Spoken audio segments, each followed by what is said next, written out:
This episode is sponsored by Cash App. Cash App is the easiest way to send, spend, and save money. Send or request cash from friends and family when they owe you for groceries, holiday gifts, or a round of drinks. Cash App is available for anyone 13 or older. Download it and use code Babish to get $15 for free, and $10 will be donated to No Kid Hungry.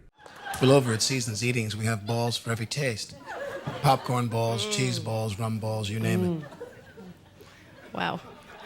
My mouth's watering just thinking about those balls.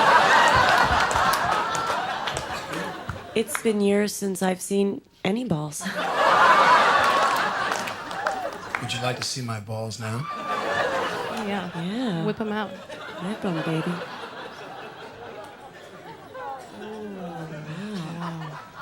Wow. You have some beautiful balls.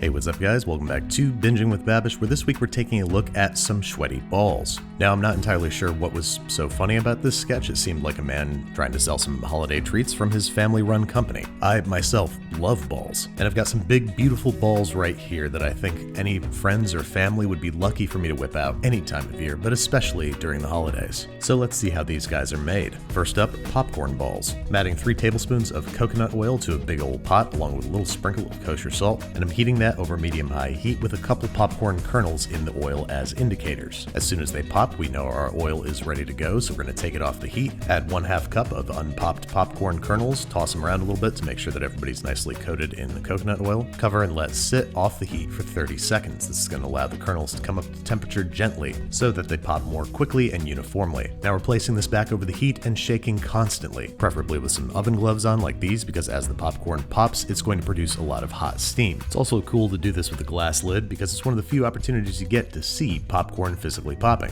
Or maybe I'm just very easy to entertain. As soon as all the popcorn's been popped, we're placing it into a large heat-proof bowl, salting it generously with kosher salt while it's still warm so that it sticks, and then we have to make a sort of caramel to adhere our popcorn together. Into a small saucepan goes a 1/4 cup of water, 3/4 of a cup of sugar, and 3/4 of a cup of light corn syrup. We're placing this over medium heat and simmering until it's reached 235 degrees Fahrenheit, appropriately known as the soft ball stage. At this point, we're taking the caramel off the heat and pouring it over our popcorn in the heat-proof bowl. Now, if you haven't properly popped all your popcorn, this is going to be the moment that you notice. And these are unfortunately unacceptable for this application because nobody wants to crack a tooth when they're eating a ball. So while I did have to start over, all those unpopped kernels gave me the idea to add some peanuts, which should bring a nice nutty flavor to our balls. Go ahead and stir all this together until the popcorn's evenly coated and then let it sit for 3 minutes, or until it's still nice and soft but cool enough to handle. Now, before handling your balls, you're going to want to throw in some gloves and make sure that they're well oiled. As Mr. Schweddy himself suggests, his balls get plenty of oil. This is mostly to make sure that the popcorn doesn't stick to your hands as you form it into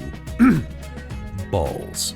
Big old balls about the size of an apple, which we're going to arrange on a parchment-lined baking sheet and then drizzle with chocolate. Popcorn balls are already pretty messy to eat, and this is just for decoration, so no need to do anything crazy like temper your chocolate. Just drizzle some short and curlies on top of your balls for a pleasant textural and flavor sensation when people put them in their mouths. There you have it, some super easy, festive, and dare I say manly popcorn balls. Next up, an even easier style of ball, the cheese ball. First, we're grating 8 ounces of sharp cheddar and placing it in the bowl of a stand mixer or food processor. Then we're adding 16 ounces or 2 packages of cream cheese for creaminess and spreadability, a few dashes to a few glugs of your favorite hot sauce, depending on how spicy you want your balls, the greens of 2 finely chopped scallions, and to give your balls a little more funky cheesiness, about 2 ounces of finely grated Parmesan, a big old pinch of kosher salt, and a few twists of freshly ground black pepper, and the zest or juice of 1 lemon, depending on how tangy you want your balls. Mix everybody together or blitz in the food processor until it's relatively smooth but still has some texture to it. Once again, generously oil your hands. It's important that these balls not stick and that they get plenty of oil. Divide in half and form into 2 spheres, which now traditionally get covered in nuts. Toasted and cooled pecans, which we're going to chop up relatively finely. Give our naked balls one last little squeeze before we roll them around in our nuts. And there you have it, a big heaving pair of cheese balls. Go ahead and cover and refrigerate these guys until you're ready to serve. Next and last, a 90s holiday classic, rum balls. Into the bowl of a food processor goes 8 ounces of vanilla wafer cookies, about a 1/4 cup of cocoa powder, 4 ounces of toasted and cooled pecans, and about a 1/2 cup of powdered sugar, which we're going to process together until it forms a kind of chunky powder. Then in a medium bowl, we're combining 1/2 cup of dark rum, 3 tablespoons light corn syrup or honey, and our processed cookie nut mixture. Go ahead and mix all this together, adding more rum if necessary. until it forms a firm, stiff, wet mass. That's how you know it's time for balls. Once again, grease up those hands, we want plenty of lube, and begin rolling the dough into bite-sized balls, arranging them on a parchment paper-lined rim baking sheet. Once your more realistically proportioned balls are formed, it's time to roll them thoroughly in either powdered sugar or cocoa powder. Or hey, why not both if you like a little bit of visual variety in your balls. And there you have it, rum balls, or the things that I used to sneak off the table at Christmas parties when I was a kid as one of my very first acts of rebellion. Now Mr. Schweddy delivers his balls in a sack, which in this case I think it'd be impractical to put these in a ball sack, as they are far too soft, squishy, and delicate. Instead, let's do a decorative platter, and this one looks a little out of proportion. I'm just gonna switch things up here. There we go, that seems a lot more natural to me for some reason. And there you have it, folks, it's finally time to get some balls in our mouth. First up, the popcorn balls, which are apparently supposed to be very soft and chewy and dense. Not my favorite, so next time I might cook the caramel to a harder stage. Go ahead and replace that, otherwise it just looks violent. And dig into the cheese balls, which are my new favorite thing. There are myriad possibilities here. You could literally shove any of your favorite cheeses, cream cheese, and vegetables into a food processor and make something delicious. And last but not least, the rum balls. Little rummy, chocolatey spheres of chewy, sweet, kinda crunchy ball perfection.